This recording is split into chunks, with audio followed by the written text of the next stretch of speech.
Thank you ನೀವೆಲ್ಲರೂ ಇಲ್ಲಿ ಬಂದಿದ್ದಕ್ಕೆ ನಮ್ಮ ಜೊತೆ ಸಿನಿಮಾ ನೋಡಿದ್ದಕ್ಕೆ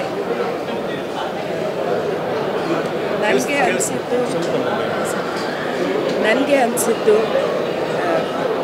ಮತ್ತು ಯಾವ ಕಾರಣಕ್ಕೆ ನಾನು ಈ ಪಿಕ್ಚರ್ ಮಾಡಿದೆ ಅಂದರೆ ಇದು ಹೆಂಗಸರ ಬಗ್ಗೆ ಅವ್ರ ಜೀವನದ ಕಷ್ಟದ ಬಗ್ಗೆ ಮನಸ್ಸಿನ ಯಾತನೆ ಬಗ್ಗೆ ಮಾತಾಡುತ್ತೆ.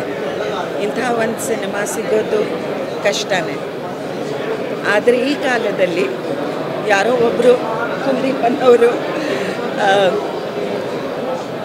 ಅಫ್ಕೋರ್ಸ್ ಈ ಕಥೆ ಇರೋದು ಈ ಹುಡುಗನ ಪ್ರವಾಸದ ಬಗ್ಗೆ, ಜೀವನದ ಪ್ರವಾಸದ ಬಗ್ಗೆ. ಆದರೆ ಅದರಲ್ಲಿ ಬೇರೆ ಬೇರೆ ಪೀಳಿಗೆಗಳಲ್ಲಿ ಆಗೋ ಹೆಂಗಸರಿಗೆ ಕಷ್ಟ ಅದ್ರ ಬಗ್ಗೆ ಕೂಡ ಮಾತಾಡಿದ್ದಾರೆ. ಅದು ಬಹಳ ವಿಶೇಷ. ಅದಕ್ಕೆ ನಾನು ಈ ಸಿನಿಮಾ ತಗೊಂಡೆ. ಮತ್ತು ನಾನು ಇದನ್ನು ಮಾಡಿದ ಬಗ್ಗೆ ನನಗೆ ಹೆಮ್ಮೆ ಇದೆ, ಸಂತೋಷವೂ ಇದೆ.